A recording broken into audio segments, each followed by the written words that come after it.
کہ اس امت کے کئی لوگ بتوں کی پوجا کریں گے، اور اس باب کے ذریعے شیخ الاسلام محمد بن عبد الوہاب رحمہ اللہ یہ ثابت کرنا چاہتے ہیں کہ یہ جو بعض لوگ کہتے ہیں کہ اس امت میں شرک نہیں ہوگا، یہ ان کا کہنا غلط ہے اور حقیقت کے خلاف ہے۔ اس امت میں شرک واقع ہوا، شرک ہو رہا ہے اور آگے بھی ہوگا، اس حقیقت سے انکار نہیں کیا جا سکتا۔ اسی لیے ہمیشہ ہر موحد کو شرک سے اور شرک کے اعمال سے ڈرتے رہنا چاہیے۔ یہ باب ہم پہلے بھی پڑھ چکے ہیں کہ شرکیہ اعمال سے اور شرک سے انسان کو ڈرتے رہنا چاہیے تاکہ وہ خود بھی شرک سے بچ سکے اور اس کے اہل و عیال بھی شرک سے بچ سکیں۔ تو اس باب کے اندر امام محمد بن عبد الوہاب رحمہ اللہ نے پہلے 3 آیتیں ذکر فرمائیں۔ ان 3 آیتوں کے اندر اس بات کا ذکر ہے کہ سب سے پہلے یہودیوں کے بارے میں کہ وہ بتوں پر اور غیر اللہ کی پوجا پر یقین رکھتے ہیں۔ اسی طرح یہودیوں کے بارے میں یہ بھی ہے کہ ان میں طاغوت کی پوجا کرنے والے تھے اور ہیں، اور اصحاب الکہف کے بارے میں بھی کئی لوگوں نے یہ کہا تھا کہ ہم ان کی قبروں پہ مسجدیں بنائیں گے اور ان کی قبروں کو سجدگاہ بنائیں گے۔ پھر اس کے بعد شیخ الاسلام نے جو حدیث ذکر کی، اس حدیث سے یہ ثابت ہوتا ہے کہ نبی کریم صلی اللہ علیہ وسلم نے فرمایا کہ تم پہلے لوگوں کے طور طریقوں کو اختیار کرو گے، اور بالکل ایسے ہی ان کے طور طریقے اختیار کرو گے جیسا کہ تیر کے پر ایک دوسرے کے ساتھ برابر ہوتے ہیں اور ان میں کوئی فرق نہیں ہوتا۔ صحابہ کرام نے کہا کہ آپ یہود و نصارہ کی بات کر رہے ہیں کہ ہم یہود و نصارہ کے طور طریقوں کو اختیار کریں گے، تو آپ نے فرمایا کہ اور کون ہو سکتا ہے؟ اس سے یہ ثابت ہوتا ہے کہ یہود و نصارہ نے اگر بتوں کی پوجا کی اور شرک میں واقع ہوئے تو اس امت کے لوگ بھی ضرور یہ کام کریں گے، اور وہ کر رہے ہیں۔ اسی لیے نبی صلی اللہ علیہ وسلم نے اپنی موت سے پہلے بھی اسی بات کی طرف تنبیہ کی تھی، اور آپ نے فرمایا تھا کہ اللہ تعالیٰ کی لعنت ہو یہود و نصارہ پر کہ جنہوں نے اپنے نبیوں کی قبروں کو سجدگاہ بنا لیا تھا۔ اور اس سے مقصود کیا تھا نبی صلی اللہ علیہ وسلم کا؟ اس سے مقصود یہ تھا کہ نبی صلی اللہ علیہ وسلم اپنی امت کو ڈرا رہے تھے کہ لوگوں تم اس طرح نہ کرنا جس طرح یہود و نصارہ نے کیا، کہ تم یہود و نصارہ کی طرح تم بھی میری قبر کو سجدگاہ نہ بنانا، اور اسی طرح باقی جو لوگ ہیں چاہے وہ صحابہ کرام ہوں، چاہے وہ بزرگان دین ہوں، ائمہ دین ہوں، اولیاء اللہ ہوں، کسی بھی شخص کی قبر کو سجدگاہ نہیں بنانا۔ اس سے منع کیا نبی صلی اللہ علیہ وسلم نے بالکل واضح الفاظ کے اندر جو ہم پہلے پڑھ چکے ہیں۔ اب اس کے بعد امام مسلم رحمہ اللہ کی ایک حدیث ذکر کرتے ہیں شیخ الاسلام، جو ثوبان رضی اللہ تعالیٰ عنہ سے روایت کی ہے کہ رسول اللہ صلی اللہ علیہ وسلم نے فرمایا ان اللہ زوال الارض، بے شک اللہ تعالیٰ نے زمین کو میرے لیے سمیٹ دیا۔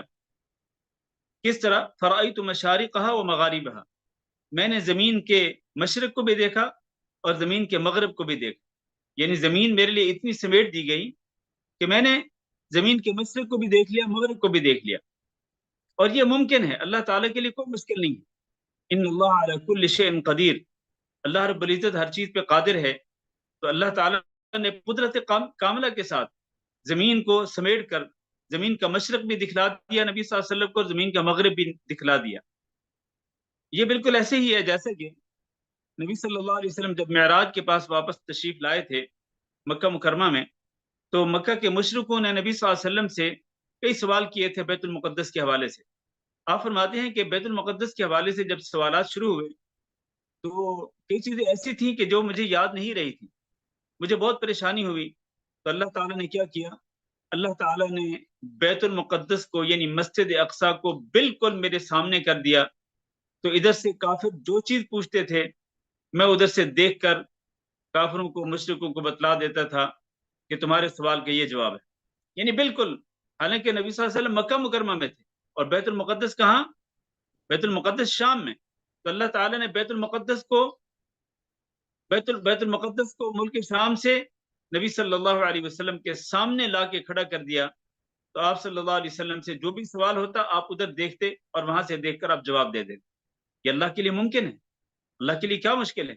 اللہ تعالیٰ نے یہ بھی تو کیا نا کہ نبی صلی اللہ علیہ وسلم کو رات کی چند گھڑیوں کے اندر آپ صلی اللہ علیہ وسلم کو سیر کرا دی مسجد حرام سے مسجد اقصی تک، اور پھر مسجد اقصی سے اوپر آسمانوں تک، اور آسمانوں سے بھی اوپر جہاں تک اللہ تعالیٰ نے چاہا، اور پھر رات کی چند گھڑیوں کے اندر نبی صلی اللہ علیہ وسلم واپس بھی آ گئے۔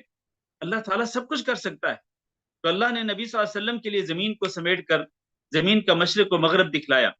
پھر آپ نے فرمایا وَإِنَّ أُمَّتِي سَيَبْلُغُ مُلْكُهَا مَا زُوِّيَ لِي مِنْهَا، یہ پیشین گوئی تھی نبی صلی اللہ علیہ وسلم کی، میری امت کی جو بادشاہت ہے، حکومت ہے، وہ وہاں تک پہنچے گی جہاں تک زمین سمیٹی گئی، مشرق و مغرب تک میری امت کی بادشاہت پہنچے گی۔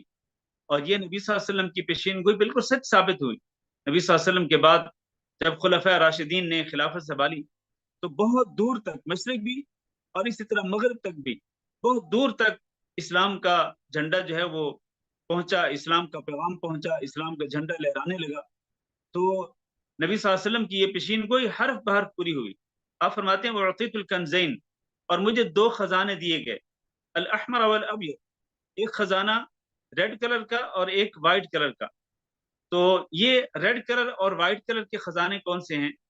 اس سے مراد سونا چاندی کے خزانے ہیں، کہ مجھے سونا چاندی کے خزانے دے دیے گئے، اور یہ پیشین گوئی بھی پوری ہوئی، کیونکہ سونے کے خزانوں سے مراد جو روم کا بادشاہ تھا قیصر، اس کے خزانے اس سے مراد ہیں، اور سفید خزانوں سے مراد چاندی کے خزانے ہیں جو کہ فارس کے بادشاہ کسرا کے خزانے تھے۔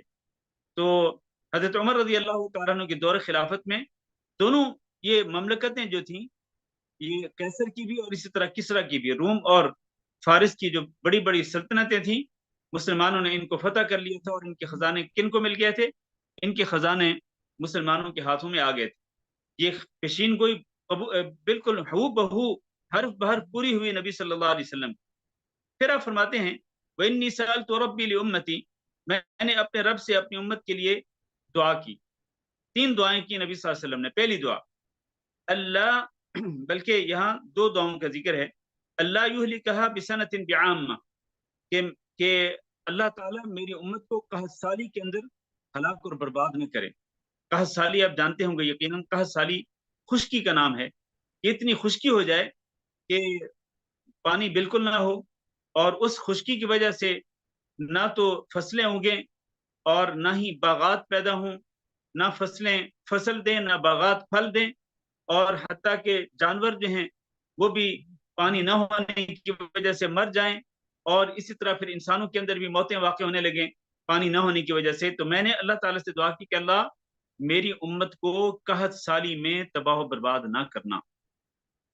یہ پہلی دعا۔ دوسری دعا وَأَلَّا يُسَلِّطَ عَلَيْهِمْ عَدُوًّا مِّن سِوَىٰ أَنفُسِهِمْ، کہ اللہ میری امت پر باہر سے کسی دشمن کو میری امت پر مسلط نہ کرنا، کہ جو یستبیح بیضتہم، کہ جو پوری کی پوری امت پہ قبضہ کر لیں، تمام کے تمام مسلمانوں پہ قبضہ کر لیں، ایسے کوئی دشمن میری امت پہ مسلط نہ کرنا۔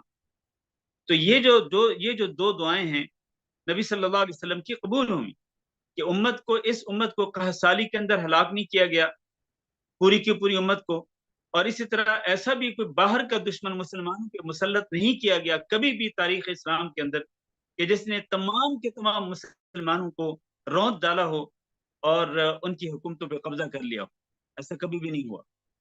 وَإِنَّ رَبِّي قَالَ، اللہ تعالیٰ نے جواب دیا کہ یا محمد، اے محمد صلی اللہ علیہ وسلم، انی اذا قضیت قضاء، جب میں فیصلہ کر لیتا ہوں، فإنه لا يرد، تو میرا فیصلہ رد نہیں کیا جاتا۔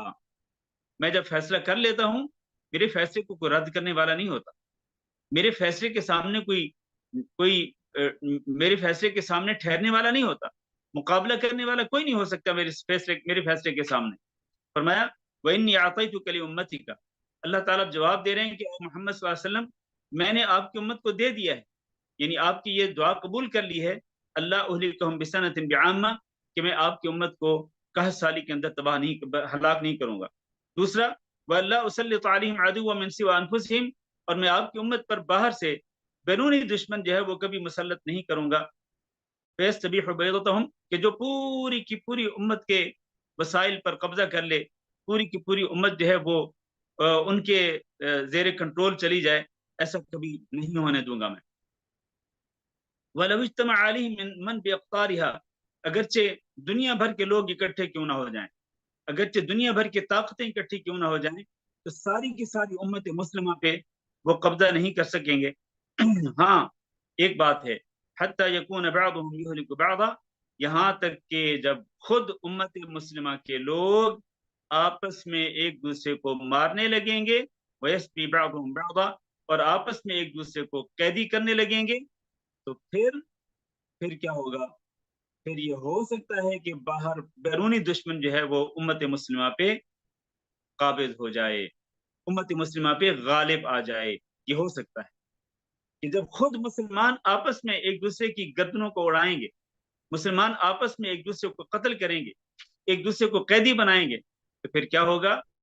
پھر ہو سکتا ہے کہ امت مسلمہ مغلوب ہو جائے اور بیرونی دشمن جو ہے وہ امت مسلمہ پر غالب آ جائے، یہ ہو سکتا ہے۔ وَرَوَاهُ الْبُرْقَانِيُّ فِي صَحِيحِهِ وَزَادَ، شیخ الاسلام کہتے ہیں کہ یہی حدیث جو ہے برقانی کی روایت میں بھی ہے، اور اس میں کچھ الفاظ کے اضافہ ہے۔ وہ الفاظ کیا ہیں؟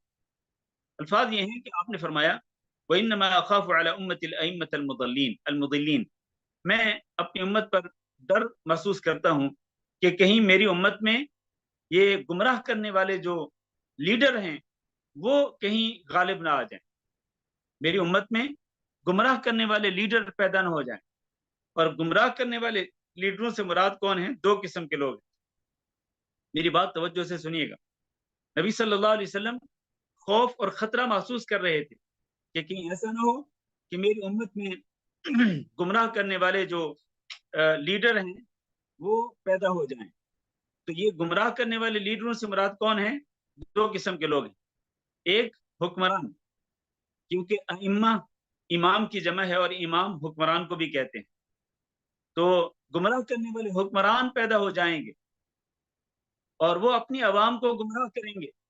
ایک تو اس بات کا خوف محسوس کیا نبی صلی اللہ علیہ وسلم نے، اور آپ اگر امت مسلمہ کی تاریخ آپ دیکھ لیں، مختلف زمانوں کے اندر، مختلف ادوار کے اندر، مختلف ملکوں کے اندر یہ گمراہ کرنے والے لیڈر پیدا ہوتے رہے اور اپنی عوام کو گمراہ کرتے رہے۔ اب میں مناسب نہیں سمجھتا کہ میں نام لوں کسی کا، لیکن آپ سمجھدار ہیں، سمجھ سکتے ہیں آپ۔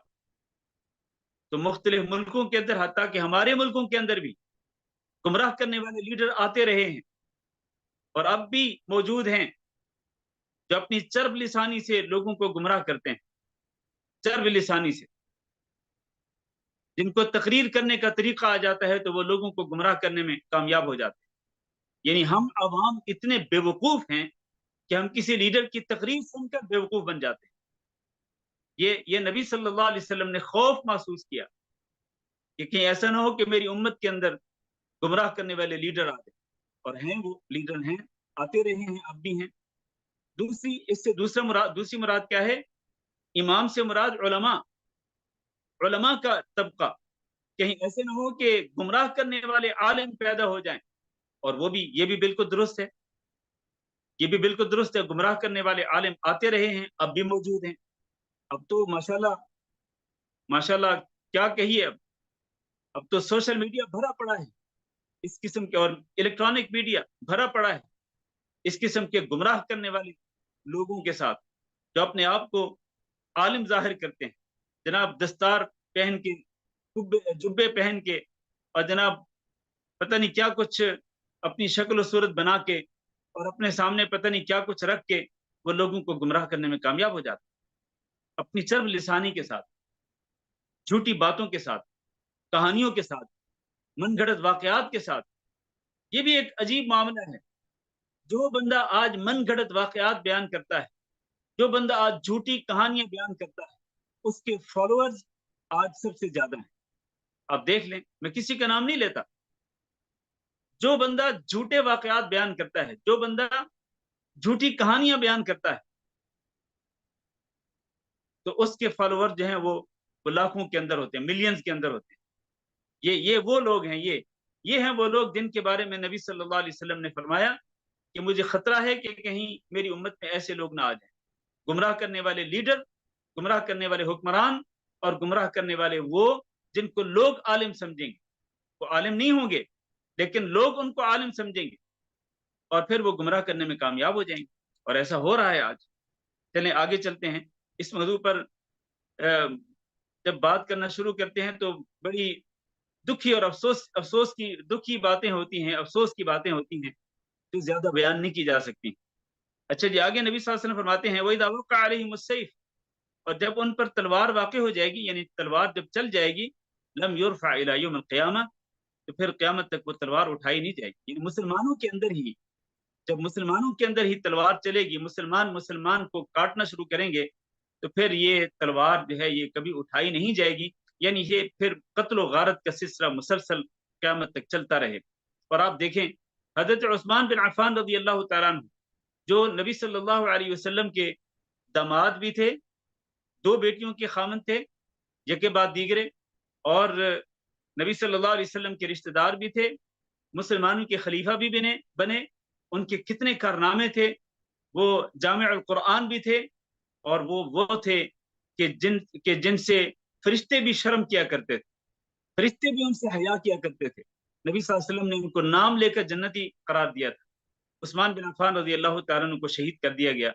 پھر ان کی شہادت کے بعد پھر یہ قتل و غارت کا سلسلہ بند نہیں ہوا.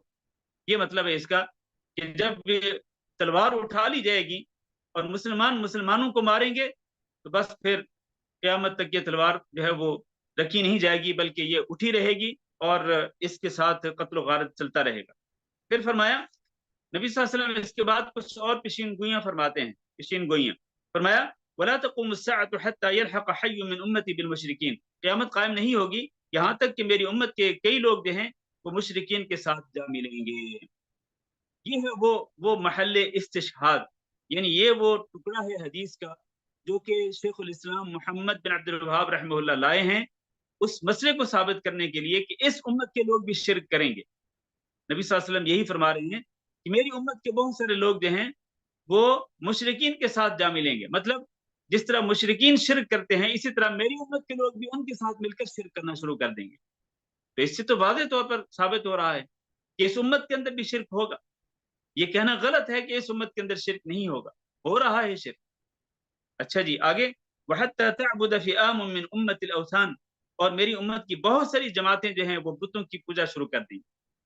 اور ہم نے یہ پہلے بیان کیا تھا کہ بتوں کی پوجا جو ہے وہ صرف وہ پتھر سے بنے ہوئے بتوں کی یا مورتوں کی پوجا کا نام نہیں ہے، بلکہ اس کے ساتھ ساتھ جس قبر کی بھی یا قبر والے کی اللہ کے سوا پوجا کی جاتی ہے وہ قبر بھی بت سمجھی جائے گی.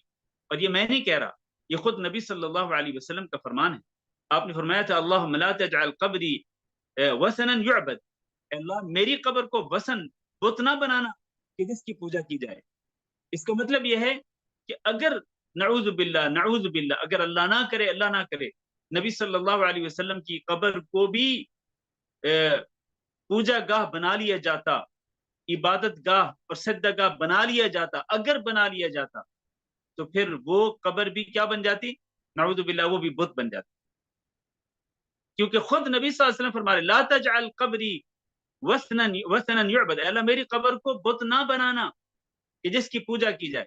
تو یہ تو اللہ تعالیٰ نے نبی صلی اللہ علیہ وسلم کی دعا قبول کی کہ نبی صلی اللہ علیہ وسلم کی قبر کو کبھی بھی پوجا نہیں گیا، قبر کی پوجا نہیں کی گئی، قبر کو سجدہ گاہ نہیں بنایا گیا اور قبر کو پوجا گاہ نہیں بنایا گیا. یہ اللہ کے نبی صلی اللہ علیہ وسلم کی دعا کی قبولیت ہے. تو اس سے یہ ثابت ہوتا ہے کہ وہ قبر جو کسی بھی بزرگ کی ہو، کسی بھی شخص کی ہو، کوئی بھی قبر ہو، اگر اس کی پوجا کی جاتی ہے کہ جہاں پر رکوع، سجدے، نظر و نیاز وغیرہ سب کچھ ہے تو وہ بت ہوتا ہے. تو اللہ کے نبی کیا فرما رہے ہیں؟ فرما رہے ہیں وَحَتَّى تَعْبُدَ فِئَامٌ مِّنْ أُمَّةِ الْأَوْثَانِ، قیامت قائم نہیں ہوگی یہاں تک کہ میری امت کی بہت ساری جماعتیں بتوں کی پوجا شروع کر دیں گی۔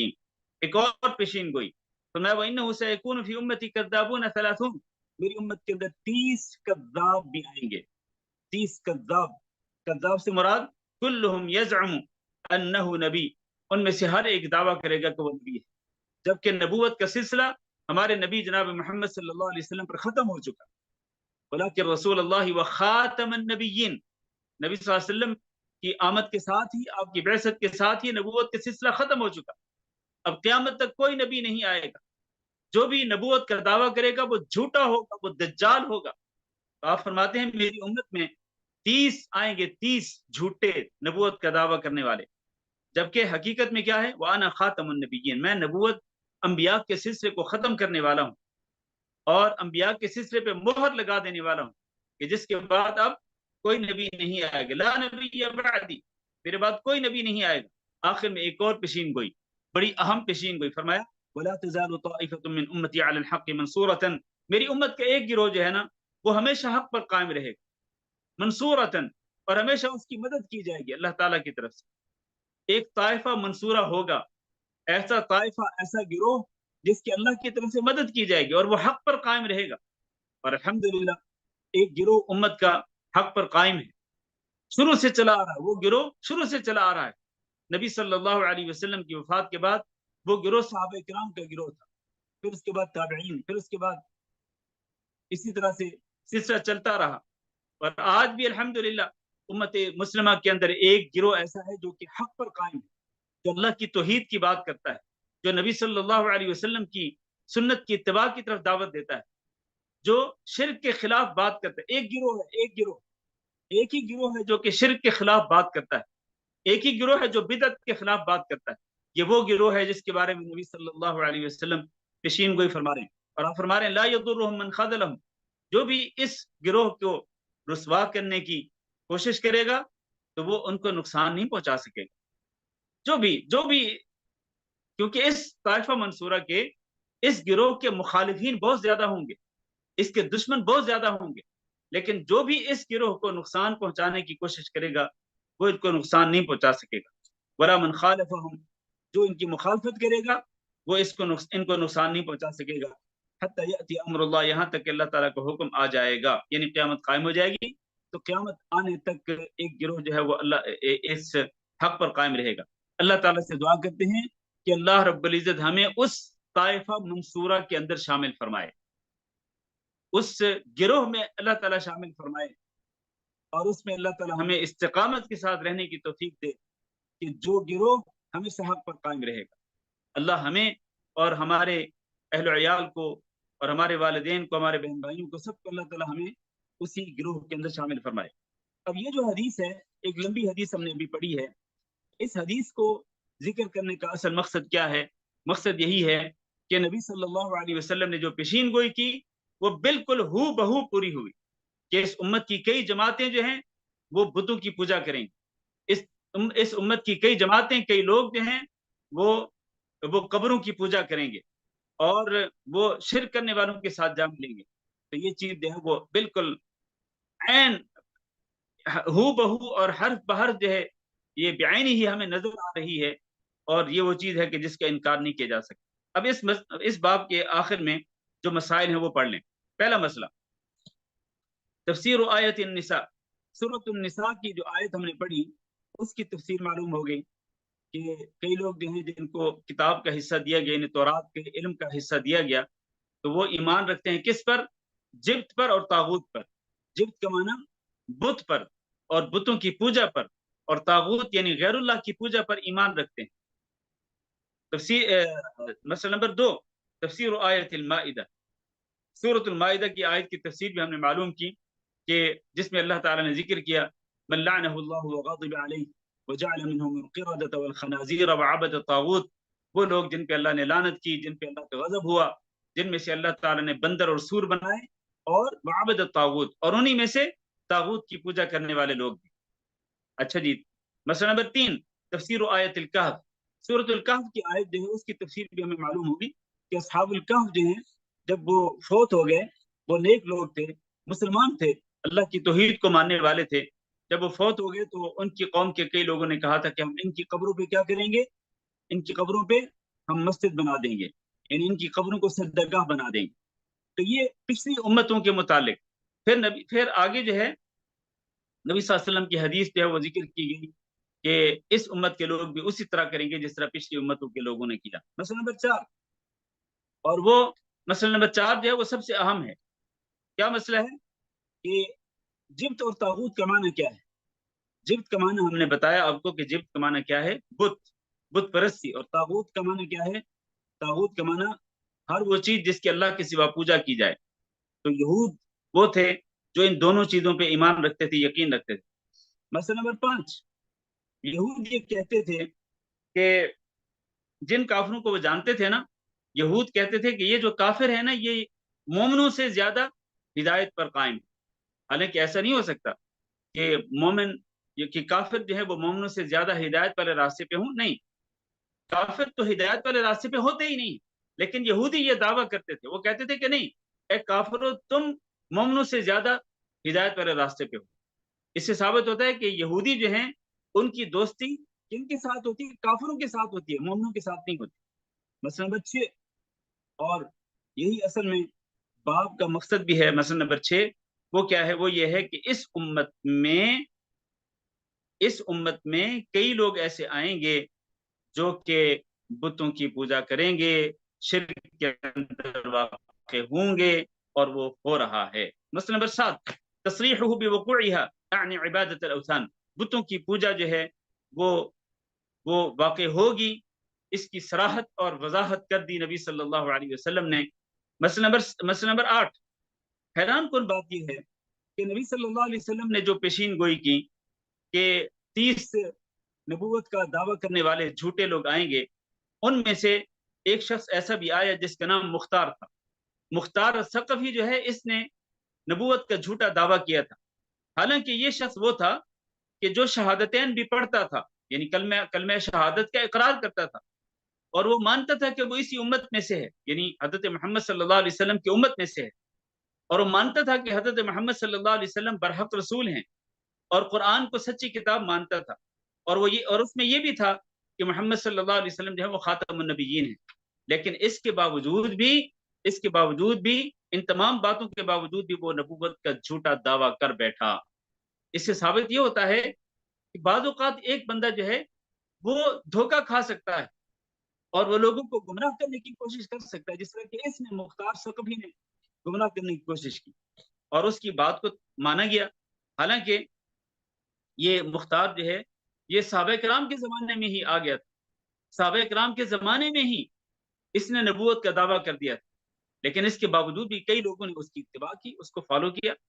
اگر صحابہ کرام کے زمانے میں ایک بندہ کھڑے ہو کر نبوت کا جھوٹا دعویٰ کرے اور کچھ لوگ اس کی تصدیق کریں، تو اس کا مطلب یہ ہے کہ اگر اس زمانے میں ایسے ہو سکتا تھا تو آج تو اور بھی زیادہ ہو سکتا ہے. آج کوئی بھی شخص اگر اٹھ کر نبوت کا دعویٰ کر دے تو اس کو ماننے والے لوگ جو ہیں وہ کھڑے ہو جاتے ہیں، اس کا ساتھ دینے کے لیے تیار ہو جاتے ہیں. ابھی دیکھا نہیں آپ نے کچھ عرصہ پہلے جو ہے کئی لوگوں نے نبوت کے جھوٹے دعوے کیے، آج بھی ان کی جماعتیں ان کے گروہ موجود ہیں. جبکہ نبی صلی اللہ علیہ وسلم نے یہ پیشین گوئی فرمائی کہ یہ دجال ہوں گے، جھوٹے ہوں گے. لیکن آج نبوت کا دعویٰ کرنے والے جو انہوں نے گروہ بنائے ہوئے ہیں، جماعتیں بنائی ہوئی، باقاعدہ ٹی وی چینل بنائے ہوئے ہیں. اچھا جی، مسئلہ نمبر 9، اس میں بشارت ہے کہ حق جو ہے کبھی ختم نہیں ہوگا، حق کبھی زائل نہیں ہوگا، یہ رہے گا اور قیامت تک رہے گا. ایک گروہ اس حق پر قائم رہے گا، اللہ تعالی ہمیں اس میں شامل فرمائے. مسئلہ نمبر 10، بڑی نشانی یہ ثابت ہوئی کہ ایک جو گروہ ہے نا سچ پر، حق پر قائم رہنے والا، اس کے مخالفین جتنے بھی ہوں گے وہ اس کو مٹانے کی کوشش کریں گے لیکن اس کو کبھی مٹا نہیں پائیں گے. اللہ اکبر، یہ بڑی بات ہے، یہ بہت بڑی بات. ایک گروہ جو حق پر قائم ہے، طائفہ منصورہ، جو شروع سے چلا آ رہا ہے اور آج بھی ہے اور قیامت تک رہے گا، اس گروہ کو مٹانے کی بہت کوششیں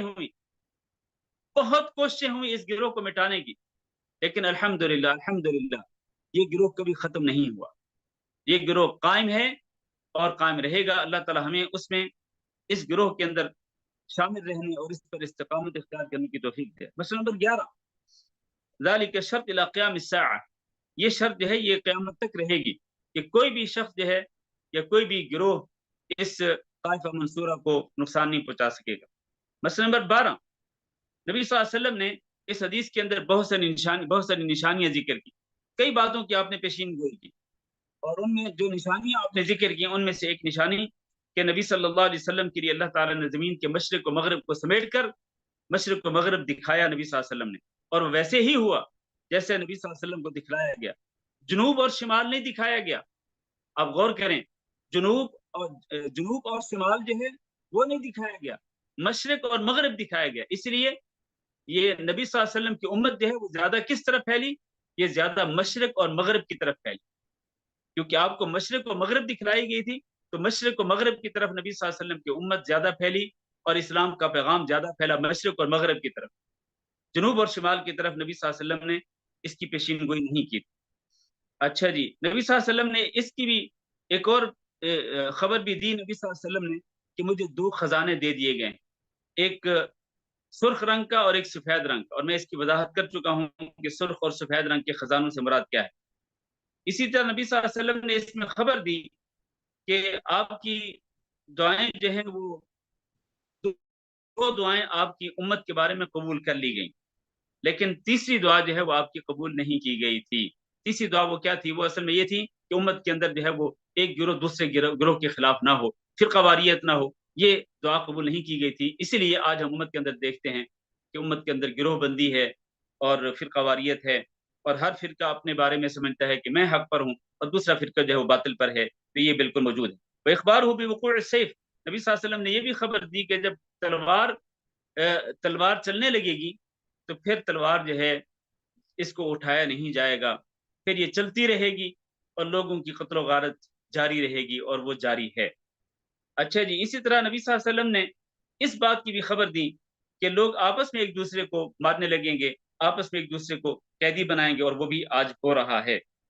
نبی صلی اللہ علیہ وسلم نے خوف محسوس کیا کہ اس امت میں گمراہ کرنے والے لیڈر نہ آ جائیں، اور وہ آئے، موجود ہیں، آئیں گے بھی، لیڈر بھی، حکمران بھی، اور اسی طرح وہ جن کو لوگ عالم سمجھتے ہیں لیکن حقیقت میں وہ عالم نہیں ہوتے اور وہ لوگوں کو گمراہ کرتے ہیں، آج بھی وہ موجود ہیں، الیکٹرانک میڈیا پہ بھی موجود ہیں، سوشل میڈیا پہ بھی موجود ہیں، اور ان میں سے کئیوں کو کہا جاتا ہے کہ یہ جی موٹیویشنل سپیکر ہے، کئیوں کے بارے میں کہا جاتا ہے کہ یہ موٹیویشنل سپیکر ہے، وہ موٹیویٹ تو کرتا ہوگا اپنی وہ چرب لسانی سے، لیکن حقیقت میں وہ لوگوں کو گمراہ کر رہا ہوتا ہے، کیونکہ ایسے جو موٹیویشنل سپیکر ہیں نا، ان میں سے زیادہ تر وہ ہیں کہ جو دین سے جاہل، اللہ کی قسم کھا کے کہتا ہوں کہ ان میں زیادہ تر موٹیویشنل سپیکرز میں سے زیادہ تر وہ ہیں کہ جن کو شریعت کی الف بے کا بھی نہیں پتا ہے، شریعت کے علم انہیں ہے ہی نہیں، وہ پوری جہالت کا مظاہرہ کرتے ہیں، لیکن چونکہ وہ موٹیویشنل ہوتے ہیں،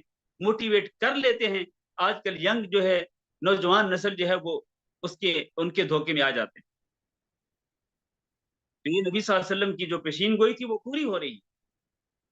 اچھا جی، وہ اخبار ہو بظہور المتنبئین فی ہذہ الامہ، نبی صلی اللہ علیہ وسلم نے جو پیشین گوئی کی کہ اس امت کے اندر نبوت کا دعویٰ کرنے والے آئیں گے، وہ بھی اسی طرح حرف بہر پوری ہوئی آپ کی پیشین گوئی، نبوت کا دعویٰ کرنے والے آتے رہے۔ اب بھی گزشتہ قریب زمانے میں ایک شخص آیا تھا۔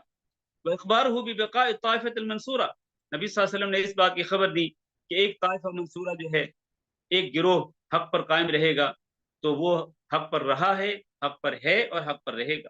یہ سب کچھ جتنی باتوں کی نبی صلی اللہ علیہ وسلم نے پیشین گوئیاں کی، وہ سب کے سب ویسے ہی ہوئیں جیسا کہ نبی صلی اللہ علیہ وسلم نے فرمایا، حالانکہ ان میں سے کئی ایسی باتیں تھیں جو عقلی طور پر جن کا ہونا ممکن نہیں تھا، لیکن چونکہ نبی صلی اللہ علیہ وسلم نے پیشین گوئی کی تھی اور اللہ تعالیٰ کے لیے کوئی مشکل نہیں، تو اللہ تعالیٰ نے ویسے ہی کیا جیسا کہ نبی صلی اللہ علیہ وسلم نے پیشین گوئی کی تھی۔ مسئلہ نمبر 13، نبی صلی اللہ علیہ وسلم کا خوف خاص طور پر گمراہ کرنے والے لیڈروں کے بارے میں، کہ گمراہ کرنے والے لیڈر آئیں گے اور وہ گمراہ کریں گے، اور یہ بالکل جس طرح ہم نے پہلے اس کی وضاحت کی۔ مسئلہ نمبر 14، التنبیہ علی معنی عبادت الاوثان، اس بات کی وضاحت ہو گئی کہ بتوں کی عبادت کرنے کا مطلب کیا ہے۔ ہم نے کہا کہ ہر بت کس کو کہتے ہیں، وثن کس کو کہتے ہیں؟ وثن ہر اس چیز کو کہتے ہیں جس کی اللہ کے سوا پوجا کی جائے، چاہے وہ پتھر سے بنا ہو، چاہے وہ کوئی درخت ہو، چاہے وہ سورج ہو، چاہے وہ چاند ہو، چاہے وہ آگ ہو، چاہے وہ جناب کسی کی قبر ہو، کچھ بھی ہو، جس کی بھی اللہ کے سوا پوجا کی جائے گی وہ وثن ہے، وہ بت ہے، جس کی پوجا جو ہے وہ شریعت کے اندر یقینی طور پر حرام ہے، اور نبی صلی اللہ علیہ وسلم نے اس کے بارے میں تنبیہ کی۔ تو یہ باب ختم ہوا۔ اب اس کے بعد اگلا باب بھی پڑھ لیتے ہیں، باب السحر، باب ما جاء فی السحر۔ یہ باب ہے جادو کے بارے میں۔ جادو جو ہے یہ کس چیز کا نام ہے؟ میرے بھائیو، جادو اصل میں دو قسم کا ہوتا ہے۔ ایک تو جادو وہ ہوتا ہے جو کہ کچھ خاص تعویذات کے ذریعے یا جھاڑ پھونک کے ذریعے کیا جاتا ہے اور گرہیں لگا کے کیا جاتا ہے، یعنی کوئی خاص عمل ہوتا ہے جس کی میں وضاحت نہیں کرنا چاہتا کہ وہ خاص عمل کیا ہوتا ہے، اور اس حوالے سے میری کتاب موجود ہے، جادو اور اس کا علاج قرآن و سنت کی روشنی میں۔ یہ بہت پہلے الحمدللہ اللہ نے مجھے توفیق دی تھی، میں نے اس کتاب کا ترجمہ کیا تھا، عربی میں تھی یہ، میں نے اس کو اردو میں ڈالا تھا، اور الحمدللہ بہت سارے لوگوں کو اللہ تعالیٰ نے اس کتاب کے ذریعے ہدایت دی، الحمدللہ۔ پاک و ہند میں بھی اور اسی طرح عرب ملکوں کے اندر بھی یہ کتاب چھپی ہے اردو زبان کے اندر، آج بھی نیٹ پہ یہ آپ کو ملے گی۔ تو اس میں طریقے بتائے گئے ہیں کہ لوگ کس کس طریقے سے جادو کرتے ہیں، اور وہ شیطانی طریقے ہوتے ہیں، شیطانی، یعنی بندہ سن کے حیران رہ جاتا ہے، پڑھ کے حیران رہ جاتا ہے کہ جادوگر جو ہیں یہ کس کس طریقے سے جادو کرتے ہیں، اور کیسے کیسے یہ کفری عمل کرتے ہیں، کیسے کیسے یہ شرکی اعمال کرتے ہیں، نعوذ باللہ نعوذ باللہ، اللہ تعالی ہم سب کو محفوظ رکھے۔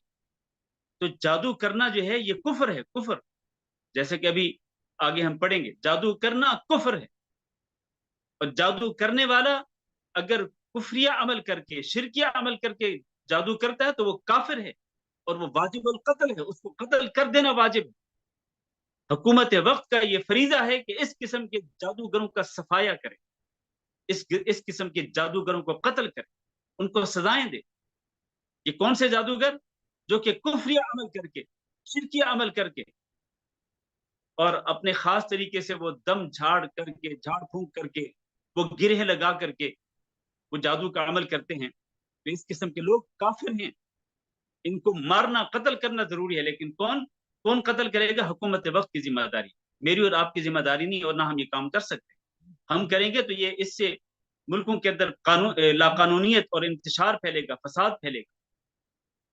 تو یہ لوگ فساد مچاتے ہیں جادو کے ذریعے، جادو کا عمل کر کے یہ فساد مچاتے ہیں، میاں بیوی کے درمیان تعلقات کو خراب کرتے ہیں، ساس اور بہو کے درمیان تعلقات کو خراب کرتے ہیں، ماں باپ اور اولاد کے درمیان تعلقات کو خراب کرتے ہیں، لوگوں کے کاروباروں پہ اثر ڈالنے کی کوشش کرتے ہیں، اور اللہ کے حکم سے اپنے زور پر نہیں، اللہ کے حکم سے جادو کا اثر ہو بھی جاتا ہے۔ تو یہ معاشرے کے اندر یہ فساد پھیلانے والا ٹولہ ہے، انہم هم المفسدون، یہ وہ لوگ ہیں کہ فساد پھیلا رہے ہیں معاشرے کے اندر۔ آپ کو ہمارے ملک کے اندر ہر گلی محلے میں آپ کو مل جائے گا، کوئی بابا بیٹھا ہے تو کوئی عامل بیٹھا ہے تو کوئی جناب کالے جادو کا وہ توڑ پیدا کرنے والا بیٹھا ہے، تو کوئی کچھ بیٹھا ہے تو کوئی کچھ بیٹھا ہے۔ یہ سارے فساد مچانے والے یہ وہ لوگ ہیں کہ جن سے معاشرے کو پاک کرنا ضروری، یہ حکومت وقت کا یہ فریضہ ہے۔ تو جادو جو ہے ایک تو شرکی عمل کے ذریعے ہوتا ہے، کفری عمل کے ذریعے، اور ایک جادو وہ ہوتا ہے جو کہ کچھ جڑی بوٹیوں کے ذریعے ہوتا ہے، جڑی بوٹیوں کے ذریعے۔ تو خیر مختلف طریقے ہوتے ہیں۔ تو شیطانوں کے ذریعے جو جادو کیا جاتا ہے نا، شیطانوں کے ذریعے، وہ کفر ہے اور کرنے والا کافر ہے۔ لیکن جو جڑی بوٹیوں کے ذریعے کیا جاتا ہے اس پر کفر کا فتویٰ نہیں لگا سکتے، لیکن وہ فسق و فجور ضرور ہے، وہ اللہ تعالیٰ کی نافرمانی ضرور ہے۔ اچھا جی، اس باب کے اندر، اچھا ہاں، آگے بڑھنے سے پہلے یہ بتاتا چلوں کہ یہ جو جادو کا جو بیان ہے، جادو کا جو باب ہے، یہ شیخ الاسلام محمد بن عبد الوہاب کتاب التوحید کے اندر کیوں لائے ہیں؟ جادو کا توحید سے کیا تعلق ہے؟ تعلق یہی ہے جو ابھی میں نے بیان کیا ہے کہ جادو ہوتا ہی شرکی اعمال کے ذریعے، کفری اعمال کے ذریعے، شرکی اعمال کے ذریعے جادو ہوتا ہے۔